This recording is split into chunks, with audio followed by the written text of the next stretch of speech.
एक घर है। आंगन में एक छोटी सी बच्ची दौड़ रही है। कभी माँ की साड़ी का पल्लू पकड़ती है, कभी पिता की उंगली थामकर पूरे घर में घूमती है। उसकी हंसी से घर की दीवारें जैसे बोलने लगती हैं। वह पिता से पूछती है, पापा, मैं बड़ी होकर भी आपके साथ रहूंगी ना? पिता मुस्कुराकर कहते हैं, हाँ बेटी, हमेशा। बच्ची निश्चिंत हो जाती है। उसे क्या पता कि जिस घर को वह अपना पूरा संसार समझ रही है, एक दिन वही घर उसे विदा करेगा। जिस पिता की उंगली पकड़कर उसने चलना सीखा, वही पिता एक दिन उसकी डोली के पास खड़े होकर अपनी आंखों के आंसू छिपाएगा।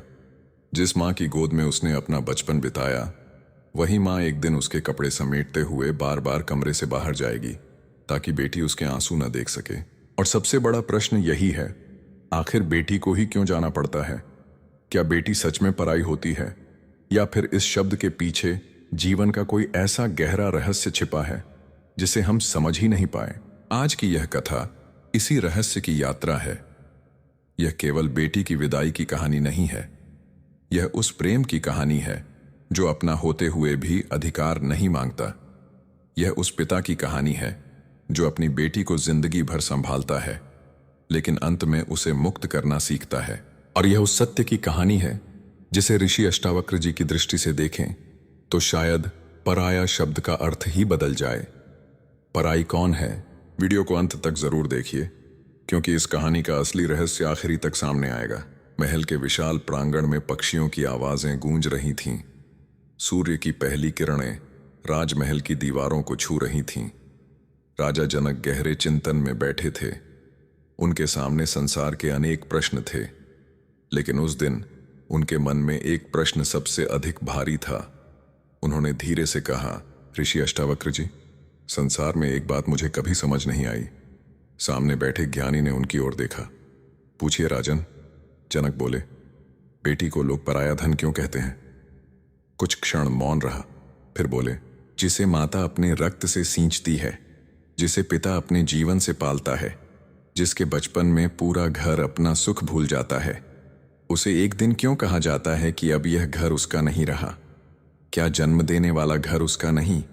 क्या पिता का प्रेम विवाह के बाद समाप्त हो जाता है? क्या माँ की गोद का रिश्ता किसी दूसरे घर की देहरी पर जाकर छोटा हो जाता है? ऋषि अष्टावक्र जी मुस्कुराए। उन्होंने कहा, राजन, समस्या बेटी के जाने में नहीं है, समस्या उस शब्द में है जिसे मनुष्य ने उसके जाने के साथ जोड़ दिया, पराई। जनक ध्यान से सुनने लगे। उन्होंने पूछा, तो क्या बेटी पराई नहीं होती? उत्तर मिला, नहीं, बेटी पराई नहीं होती। मनुष्य की सबसे बड़ी भूल यह है कि वह रिश्तों को अधिकार समझ लेता है। जिसे वह अपना कहता है, उसे वह अपने पास रखना चाहता है, लेकिन प्रेम का स्वभाव पकड़ना नहीं, मुक्त करना है। जनक चुप रहे। ऋषि अष्टावक्र जी आगे बोले, राजन, एक वृक्ष को देखिए। बीज मिट्टी में गिरता है, मिट्टी उसे अपने भीतर रखती है, वर्षा उसे सींचती है, सूर्य उसे प्रकाश देता है, वृक्ष बड़ा होता है, उसकी शाखाओं पर पत्ते आते हैं, फिर एक दिन उन्हीं शाखाओं पर पक्षी घोंसला बनाते हैं। क्या वृक्ष उन पक्षियों से कहता है, तुम मेरे हो इसलिए यहीं रहो? जनक बोले, नहीं, पक्षी उड़ जाते हैं और वृक्ष वृक्ष वहीं खड़ा रहता है। ऋषि अष्टावक्र जी ने कहा, बस यही माता पिता का प्रेम है। बेटी उस पक्षी की तरह नहीं जिसे माता पिता खो देते हैं, वह उस प्रकाश की तरह है जिसे माता पिता संसार में भेजते हैं। बेटी घर छोड़ती है, रिश्ता नहीं। ऋषि अष्टावक्र जी बोले, राजन, जब बेटी विवाह के बाद दूसरे घर जाती है, तब उसका घर बदलता है, उसका बचपन नहीं बदलता। उसका पता बदल सकता है, लेकिन मां की याद नहीं। उसके कमरे में कोई दूसरा सो सकता है, लेकिन उस कमरे की दीवारों पर उसके बचपन की हंसी हमेशा रहती है। उसके हाथों में किसी और घर की जिम्मेदारियां आ सकती हैं, लेकिन पिता के लिए वह वही बच्ची रहती है जिसने कभी उनकी उंगली पकड़कर पूछा था, पापा, आप मुझे छोड़कर तो नहीं जाएंगे? जनक की आंखें नम हो गईं। उन्होंने कहा, फिर विदाई इतनी पीड़ादायक क्यों होती है? ऋषि अष्टावक्र जी बोले, क्योंकि विदाई केवल बेटी की नहीं होती। उस दिन पिता अपनी बेटी के साथ अपने जीवन का एक पूरा अध्याय विदा करता है। मां अपनी गोद का एक हिस्सा विदा करती है। भाई अपने बचपन की साथी को विदा करता है, घर अपनी आवाज का एक स्वर खो देता है, और बेटी वह अपने भीतर हजारों स्मृतियां लेकर जाती है।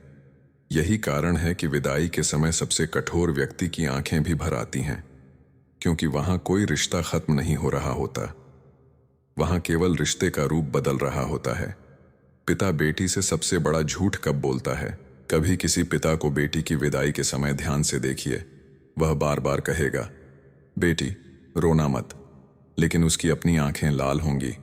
वह कहेगा, हमेशा खुश रहना, लेकिन उसके भीतर एक डर होगा, क्या मेरी बेटी वहां खुश रहेगी? वह बेटी को समझाएगा, अब वही तुम्हारा घर है, लेकिन मन ही मन सोचता रहेगा, काश मेरा घर भी हमेशा उसका घर बना रहे। यही पिता का प्रेम है। वह बेटी को रोकना चाहता है, लेकिन रोकता नहीं। क्यों? क्योंकि वह जानता है बच्चे हमारे पास रहने के लिए नहीं आते, वे हमारे पास जीवन सीखने के लिए आते हैं। ऋषि अष्टावक्र जी कहते हैं, राजन, संसार में किसी भी संबंध को पकड़कर रखने की इच्छा दुख का कारण बनती है। जिसे तुम अपना समझते हो उसके जाने का भय पैदा होता है, और जिस क्षण तुम समझ लेते हो कि प्रेम अधिकार नहीं है, उसी क्षण भय कमजोर होने लगता है। बेटी की विदाई इस सत्य की सबसे सुंदर परीक्षा है। पिता बेटी को छोड़ता नहीं, वह उसके पंखों पर भरोसा करता है। बेटी को पराया कहने की सबसे बड़ी भूल समाज ने वर्षों से एक वाक्य कहा, बेटी तो पराया धन है। लेकिन जरा सोचिए, क्या मनुष्य धन है? क्या बेटी कोई वस्तु है? क्या उसके जीवन का उद्देश्य केवल एक घर से दूसरे घर जाना है? नहीं, बेटी किसी की संपत्ति नहीं, वह एक स्वतंत्र चेतना है। उसका जन्म केवल इसलिए नहीं हुआ कि वह किसी दिन किसी दूसरे परिवार का हिस्सा बने। वह अपने जीवन को समझने, अपने कर्म करने, प्रेम देने, अनुभव लेने और अपनी यात्रा पूरी करने आई है। यही दृष्टि हमें आध्यात्मिक ज्ञान देता है।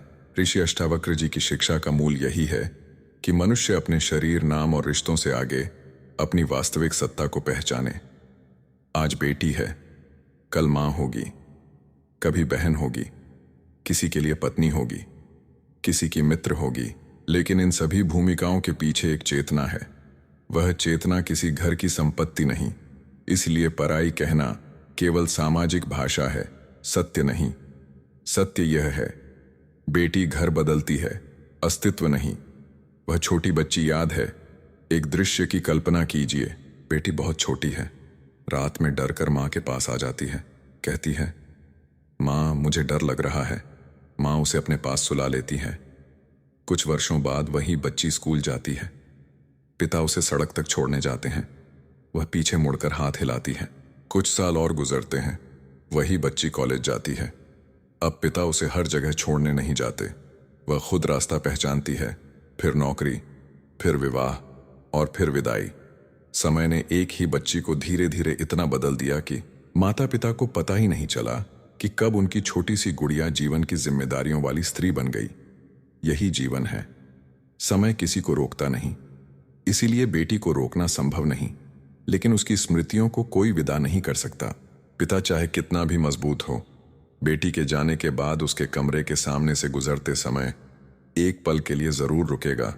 मां उसके पुराने कपड़े देखते हुए शायद मुस्कुरा देगी, फिर अचानक आंखें भर आएंगी, क्योंकि वस्तुएं नहीं रुलाती, उन वस्तुओं से जुड़ी यादें रुलाती हैं।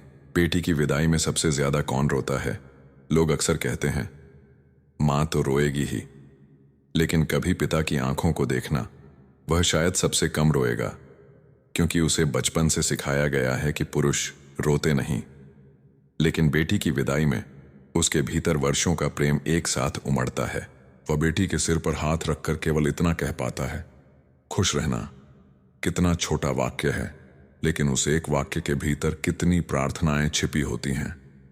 तुझे कभी दुख न मिले, कोई तुझे अपमानित न करे, तुझे कभी अकेलापन न लगे, जब मैं पास न रहूं तब भी कोई तुझे संभालने वाला हो, और अगर कभी दुनिया तुझे रुलाए तो मेरी बेटी मेरे पास लौट आना। यही कारण है कि पिता की आंखों में आंसू होते हुए भी वह मुस्कुराने की कोशिश करता है, क्योंकि वह बेटी को डराकर विदा नहीं करना चाहता। वह उसे विश्वास देकर विदा करना चाहता है। माँ की सबसे कठिन रात बेटी की विदाई के बाद जब घर शांत हो जाता है तब असली खालीपन महसूस होता है। दिन में रिश्तेदार होते हैं, घर में आवाजें होती हैं, लेकिन रात को जब सब सो जाते हैं, माँ कभी बेटी के कमरे में चली जाती है, बिस्तर को देखती है, अलमारी खोलती है, कभी कोई पुरानी चूड़ी मिलती है, कभी बचपन का कोई खिलौना, कभी स्कूल की कोई कॉपी, और अचानक उसके हाथ रुक जाते हैं। वह सोचती है, अभी कल ही तो मेरी बच्ची यहां थी। फिर उसे याद आता है वह अब किसी दूसरे घर में है। माँ फोन करती है, पूछती है, बेटी खाना खा लिया? बेटी कहती है, हाँ माँ। माँ पूछती है, सब ठीक है? बेटी कहती है, हाँ। लेकिन माँ उस हाँ के पीछे छिपी आवाज सुनने की कोशिश करती है, क्योंकि माँ के लिए बेटी कभी बड़ी नहीं होती। उसकी उम्र चाहे जितनी हो जाए, माँ की नजर में वह वही बच्ची रहती है। ऋषि अष्टावक्र जी का सबसे गहरा संकेत। ऋषि अष्टावक्र जी ने कहा, राजन, संसार में दो प्रकार का प्रेम होता है। एक वह जो कहता है तुम मेरे हो, दूसरा वह जो कहता है तुम जहां रहो खुश रहो। पहले प्रेम में अधिकार छिपा है, दूसरे में आशीर्वाद। जनक ने पूछा, तो माता पिता को बेटी से मोह नहीं रखना चाहिए? उत्तर मिला, मोह और प्रेम में अंतर समझिए। मोह कहता है तुम मुझे छोड़कर मत जाओ, प्रेम कहता है जाओ अपना जीवन जियो। मोह पूछता है तुम मेरे पास कब लौटोगी, प्रेम पूछता है क्या तुम वहां खुश हो। मोह अपने अकेलेपन से डरता है, प्रेम दूसरे की खुशी में अपना सुख खोजता है। यही कारण है कि बेटी की विदाई प्रेम की सबसे कठिन परीक्षा है। जिसे माता पिता वर्षों तक अपने पास रखते हैं, उसी को एक दिन अपने हाथों से जीवन की नई यात्रा पर भेजना पड़ता है। और यही त्याग प्रेम को महान बनाता है। एक दिन बेटी मां बनती है, समय फिर बदलता है। जिस बेटी की कभी विदाई हुई थी, एक दिन उसकी गोद में उसका अपना बच्चा होता है। वह रात में उठती है, बच्चे को गोद में लेकर थपकियां देती है। बच्चा रोता है, वह परेशान होती है। तभी उसे अपनी मां याद आती है। वह सोचती है, मेरी मां भी तो मेरे लिए ऐसे ही जागती होगी। फिर उसे पिता याद आते हैं, मेरे पिता ने मेरे लिए कितनी चीजें छोड़ी होंगी। यहीं बेटी समझती है कि माता पिता का प्रेम कितना बड़ा था। बचपन में जो बातें छोटी लगती थीं, उम्र बढ़ने के बाद वही सबसे बड़ी सच्चाइयां बन जाती हैं। मां का बार बार पूछना, खाना खाया? पिता का कहना, समय पर घर आ जाना। बचपन में शायद ये बातें परेशान करती थीं, लेकिन वर्षों बाद वही शब्द सबसे प्यारी याद बन जाते हैं। बेटी कभी पराई नहीं होती। अगर इस पूरी कथा से एक बात अपने हृदय में रखनी हो तो वह यह है, बेटी पराई नहीं होती। वह केवल एक घर से दूसरे घर जाती है। उसका बचपन माता पिता के पास रहता है। उसकी हंसी उस आंगन में रह जाती है। उसकी शरारतें दीवारों में बस जाती हैं। उसकी आवाज मां की स्मृतियों में रहती है और उसका प्रेम पिता के हृदय में। इसलिए किसी बेटी से कभी यह मत कहना, अब यह तुम्हारा घर नहीं है, क्योंकि जहां किसी ने तुम्हें प्रेम दिया हो, वहां से तुम्हारा रिश्ता कभी समाप्त नहीं होता। बेटी चाहे संसार के किसी भी कोने में चली जाए, उसके माता पिता के लिए वह घर हमेशा खुला रहना चाहिए। एक ऐसी जगह जहां उसे लौटने के लिए किसी अनुमति की आवश्यकता ना हो, जहां वह बिना संकोच कह सके, मां, आज मैं बहुत थक गई हूं। जहां वह पिता के सामने फिर वही बच्ची बन सके। यही सच्चा मायका है, ईंट पत्थर का घर नहीं। वह स्थान जहां इंसान अपने सारे मुखौटे उतारकर केवल अपना होना महसूस करे। एक विदाई जो कभी पूरी नहीं होती। अब कल्पना कीजिए, बेटी की विदाई हो चुकी है। गाड़ी धीरे धीरे घर से दूर जा रही है। पिता कुछ कदम पीछे खड़े हैं। मां हाथ जोड़कर बेटी को देख रही है। बेटी रोते हुए बार बार पीछे मुड़ती है। एक बार, फिर दूसरी बार, फिर तीसरी बार। घर धीरे धीरे दूर होता जाता है। लेकिन क्या बेटी सच में घर से दूर हो रही है? नहीं, उसके भीतर वह घर हमेशा साथ जा रहा है। वह अपने साथ मां की आवाज ले जा रही है, पिता का आशीर्वाद ले जा रही है, भाई की शरारतें ले जा रही है, आंगन की मिट्टी की खुशबू ले जा रही है, अपने बचपन की हंसी ले जा रही है। और माता पिता, वे बेटी को जाते हुए देखकर शायद पहली बार समझते हैं, बच्चे हमारे जीवन में हमेशा रहने के लिए नहीं आते, वे हमारे जीवन को अर्थ देने आते हैं। ऋषि अष्टावक्र जी की दृष्टि से देखें तो संसार का कोई संबंध स्थायी रूप से हमारा नहीं है। हर रिश्ता एक यात्रा है, हर मिलन के भीतर एक दिन परिवर्तन छिपा है, और इस परिवर्तन को स्वीकार करना ही जीवन की परिपक्वता है। इसलिए बेटी को पराया मत कहिए, उसे हमारी कहकर बांधिए भी मत। उसे इतना प्रेम दीजिए कि जब वह उड़ना चाहे तो उसके पंखों में डर नहीं, विश्वास हो। उसे इतना संस्कार दीजिए कि वह जहां जाए वहां अपने अस्तित्व की रोशनी लेकर जाए, और उसे इतना अपनापन दीजिए कि जीवन में कभी भी टूटे तो उसे याद रहे, एक घर आज भी ऐसा है जहां मैं बिना किसी शर्त के लौट सकती हूं। क्योंकि बेटी की विदाई का अर्थ यह नहीं कि बेटी चली गई। विदाई का अर्थ केवल इतना है कि एक बच्ची अपने माता पिता की गोद से निकलकर अपनी जिंदगी की कहानी लिखने चली गई, लेकिन उस कहानी के पहले पन्ने पर हमेशा उसके माता पिता का नाम लिखा रहेगा।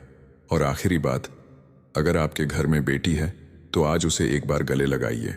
उससे मत कहिए तू तो एक दिन चली जाएगी, उससे कहिए तू जहां भी जाएगी हमारा आशीर्वाद तेरे साथ जाएगा।